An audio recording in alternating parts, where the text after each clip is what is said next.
Persian Gulf, 40 miles off the Iranian coast. 7 in the morning, 20 Iranian fast attack boats were racing across the water toward USS Abraham Lincoln aircraft carrier. The carrier was conducting operations in international waters. At the same time, 40 ballistic missiles sat ready at 3 Iranian coastal battery sites. Iran's plan was ambitious and coordinated. 20 speedboats would approach USS Abraham Lincoln from multiple directions. At the same time, 40 missiles would launch from the coast. This would create a combined assault designed to overwhelm the carrier's defenses. Once the missiles launched, the speedboats would close the distance at maximum speed. They would use the chaos of the missile defense to attack the warship with their rockets. Iranian commanders believed this combination would penetrate American defenses and allow the speedboats to strike the carrier at close range, but they were catastrophically wrong about that. The American battle group had been tracking Iranian movements throughout the early morning hours. They watched with growing concern as unusual activity appeared at missile sites and increased communications traffic suggested imminent action. In response, 4 American warships surrounded USS Abraham Lincoln in a protective formation. Their powerful Aegis radar systems scanned hundreds of miles in all directions for potential threats. Each warship maintained assigned positions in the defensive screen, ready to engage any Iranian missiles or surface vessels. In addition, aircraft from the carrier circled continuously overhead, their advanced sensors searching for any Iranian vessels or weapon systems. At 6:45 in the morning, Iranian forces began their final preparations. Missile batteries at 3 coastal locations prepared their missiles and calculated firing solutions for USS Abraham Lincoln. The 20 speedboats at Bandar Abbas completed their preparations and crews boarded the vessels. 15 minutes later at 7:00, the attack began. The 40 Iranian missiles launched from the coastal sites. Within seconds, American radar systems detected the launches. The warships immediately fired SM-3 interceptor missiles in response. As the American defensive missiles streaked upward, the Iranian missiles climbed rapidly following ballistic trajectories toward the carrier group 40 mi offshore. The American interceptor missiles pursued them on columns of flame, tracking the Iranian weapons. The first intercepts occurred 4 minutes after launch. American missiles destroyed Iranian missiles at altitudes exceeding 100,000 ft. The impacts shattered the Iranian weapons, sending debris falling harmlessly into the Persian Gulf. Additional interceptor missiles continued launching from the warships. At the same time as the missile battle, the 20 Iranian speedboats were racing across the water toward the carrier at speeds exceeding 40 knots.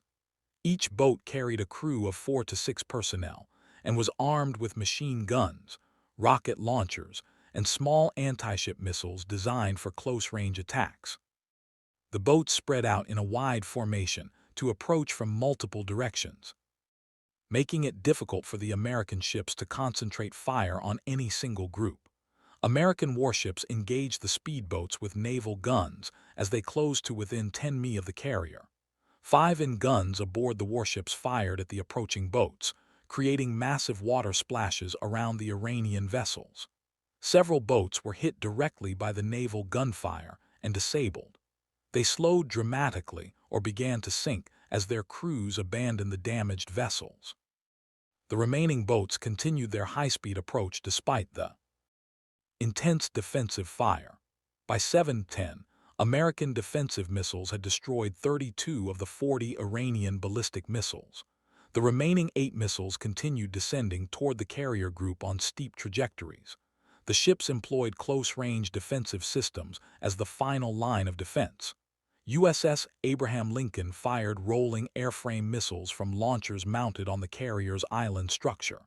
At the same time, warships activated their rapid-fire cannons. 6 more Iranian missiles were destroyed by the close-range defenses. The defensive systems tracked each missile and fired continuously until eliminated. 2 missiles reached the final approach to USS Abraham Lincoln and impacted the water near the carrier. The explosions created massive water columns hundreds of feet into the air. The shock waves rocked the carrier but caused no significant damage while the missile threat was being eliminated. The speedboat attack reached critical range. At 7:15, the boats closed to within 3 mi of USS Abraham Lincoln, despite taking continuous losses. American helicopters that had launched from the carrier minutes earlier joined the defense. They flew low over the water and fired at the speedboats with door-mounted machine guns and air-to-surface rockets. The helicopters proved highly effective against the small boats. The aircraft engaged multiple speedboats at close range. Iranian boats attempted to evade, but the helicopters tracked them and continued firing. Within 10 minutes, the helicopters had destroyed or damaged 12 of the 20 attacking boats. The remaining 8 speedboats continued pressing their attack despite heavy losses. At 2 mi from the carrier, these boats came within range of the Lincoln's own defensive weapons. The carrier fired her close-in weapon systems at the approaching boats, and the rapid-fire cannons tore through the small vessels. American warships also engaged the speedboats from multiple directions. The boats were caught in crossfire between the carrier and her escorts with nowhere to maneuver. By 7:30, all 20 Iranian speedboats had been destroyed or disabled. The water around the carrier group was littered with burning and sinking boats. With the Iranian attack defeated and all threats eliminated, American forces prepared to strike back at the coastal base where the speedboats had launched their attack. 40 U.S. Marines boarded 8 fast boats secured aboard USS Abraham Lincoln and prepared for a raid on the Iranian facility at Bandar Abbas. The mission was to destroy the remaining Iranian speedboats at the base and eliminate the infrastructure that supported their operations. The Marines launched at 7:45 and headed toward the Iranian coast at high speed. Each of the 8 boats carried 5 Marines along with weapons, ammunition, and demolition charges. Intelligence from satellites had identified the coastal base as the primary staging point for the speedboat attack. 15 minutes later, the 8 American boats approached the Iranian coast at 8:00. They reduced speed as they neared land to avoid detection by any Iranian coastal radar. The Bandar Abbas naval base was visible from the water with several buildings and docks stretching along the shoreline. The Marines could see damaged speedboats still tied to the docks, along with fuel storage tanks and maintenance facilities. At 8:10, the Marines reached the beach adjacent to the naval base and landed their boats on the sand. The 40 Marines moved quickly inland toward the facility, advancing in 2 teams of 20 personnel each.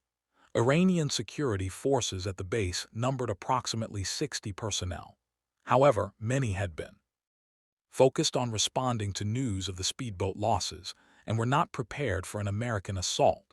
The Marines divided their forces as they approached the facility perimeter. Team 1, led by the senior Marine officer, moved toward the main dock area where the remaining speedboats were located and where fuel and ammunition were stored. Team 2 advanced toward the base's command building and barracks where Iranian personnel were likely concentrated. Both teams encountered Iranian guards almost immediately as they entered the base, and firefights erupted at multiple locations. Minutes later, Team 1 reached the docks at 8:15. After a brief but intense firefight, the Marines used suppressive fire to advance toward the speedboats, eliminating guards who attempted to defend the vessels. Within 10 minutes, Team 1 had secured the entire dock area. They began placing demolition charges on the boats tied to the piers.